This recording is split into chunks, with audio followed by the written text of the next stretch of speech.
হয়, মাননীয় মুখ্যমন্ত্ৰী যি আঁচনি দিছে, উদ্যমিতা ফৰ্ম যি আঁচনি দিছে আত্মসহায়ক গোটৰ জৰিয়তে, ইয়াত বহুত ভয়ানক পৰিস্থিতি যে ডেভেলপমেণ্ট ব্লক, তাৰ লগতে পূবমঙলী ব্লক আৰু পঞ্চায়ত, গাঁও পঞ্চায়তত ফিল্ডত যি ফৰ্ম বিতৰণ কৰি আছে, যে বহুত দুখৰ কথা যে দুজন ব্যক্তি ইয়াত আজি অচেতন হৈছে। এই দুজন ব্যক্তিক আজি অসামৰিক চিকিৎসালয়ত ভৰ্তি কৰিছে ইতিমধ্যে, আৰু ইয়াত 10,000 অধিক মানুহ ইয়াত জমা হৈছে। কোনো ধৰণৰ বেৰিকেড নাই, ভালকৈ বেৰিকেড দিয়া নাই, আৰু আৰক্ষী প্ৰশাসনো ইয়াত কোনো খা খবৰ নাই, আৰু ইমান ডিচিপ্লিন ভংগ কৰি কিনে ফৰ্ম দি আছে।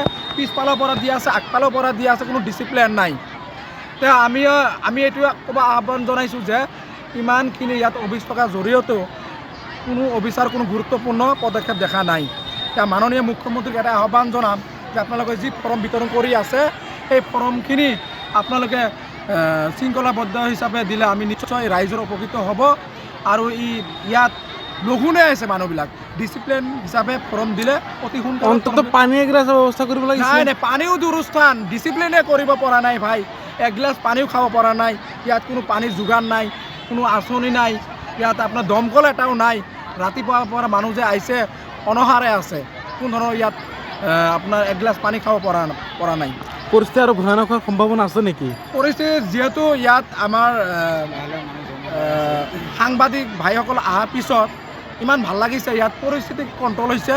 আৰু তাৰপিছত আপোনালোকৰ ধোলা থানাৰ ভাৰপ্ৰাপ্ত বিষয়াসকলেও আহি পাইছে, ইয়াত প্ৰশাসনো আহি পাইছে, তাৰপিছত অলপ পৰিস্থিতি কণ্ট্ৰল হৈছে, নিয়ন্ত্ৰণ। আৰু আমি দৰং জিলা সমিতিৰ পৰা ধন্যবাদ জ্ঞাপন কৰিছোঁ যে আপোনালোকে নিউজ 14 সাংবাদিক বন্ধুসকল অহাৰ পিছত ইয়াত পৰিস্থিতি বহুত কণ্ট্ৰলিং আহিছে, আৰু আপোনালোকক ধন্যবাদ জ্ঞাপন কৰিছোঁ। আপোনালোকে আহি ইয়াত সহায় সহযোগিতা কৰাৰ কাৰণে আমি দৰং জিলা নিউজৰ পৰা ধন্যবাদ জ্ঞাপন কৰিছোঁ। হয়, মাননীয় মুখ্যমন্ত্ৰী যি আঁচনি দিছে, উদ্যমিতা ফৰ্ম যি আঁচনি দিছে আত্মসহায়ক গোটৰ জৰিয়তে, ইয়াত বহুত ভয়ানক পৰিস্থিতি যে ডেভেলপমেণ্ট ব্লক, তাৰ লগতে পূবমঙলী ব্লক আৰু পঞ্চায়ত, গাঁও পঞ্চায়তত ফিল্ডত যি ফৰ্ম বিতৰণ কৰি আছে, যে বহুত দুখৰ কথা যে দুজন ব্যক্তি ইয়াত আজি অচেতন হৈছে। এই দুজন ব্যক্তিক আজি অসামৰিক চিকিৎসালয়ত ভৰ্তি কৰিছে ইতিমধ্যে, আৰু ইয়াত 10,000 অধিক মানুহ ইয়াত জমা হৈছে। কোনো ধৰণৰ বেৰিকেড নাই, ভালকৈ বেৰিকেড দিয়া নাই, আৰু আৰক্ষী প্ৰশাসনো ইয়াত কোনো খা খবৰ নাই, আৰু ইমান ডিচিপ্লিন ভংগ কৰি কিনে ফৰ্ম দি আছে। পিছফালৰ পৰা দি আছে, আগফালৰ পৰা দি আছে, কোনো ডিচিপ্লিন নাই। তে আমি এইটোৱে ক'ব আহ্বান জনাইছোঁ যে ইমানখিনি ইয়াত অফিচ থকাৰ জৰিয়তেও কোনো অফিচাৰ কোনো গুৰুত্বপূৰ্ণ পদক্ষেপ দেখা নাই। এতিয়া মাননীয় মুখ্যমন্ত্ৰীক এটা আহ্বান জনাম যে আপোনালোকে যি ফৰ্ম বিতৰণ কৰি আছে, সেই ফৰ্মখিনি আপোনালোকে শৃংখলাবদ্ধ হিচাপে দিলে আমি নিশ্চয় ৰাইজৰ উপকৃত হ'ব। আৰু ইয়াত নুশুনে আছে মানুহবিলাক, ডিচিপ্লিন হিচাপে ফৰ্ম দিলে অতি সোনকালে অন্তত পানী এগিলাছ ব্যৱস্থা কৰিব লাগে। নাই, পানীও দুৰস্থান, ডিচিপ্লিনে কৰিব পৰা নাই ভাই। এগিলাচ পানীও খাব পৰা নাই, ইয়াত কোনো পানীৰ যোগান নাই, কোনো আঁচনি নাই, ইয়াত আপোনাৰ দমকল এটাও নাই।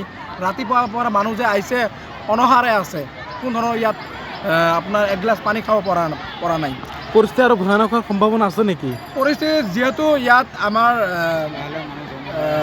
সাংবাদিক ভাইসকল অহাৰ পিছত ইমান ভাল লাগিছে, ইয়াত পৰিস্থিতি কণ্ট্ৰল হৈছে।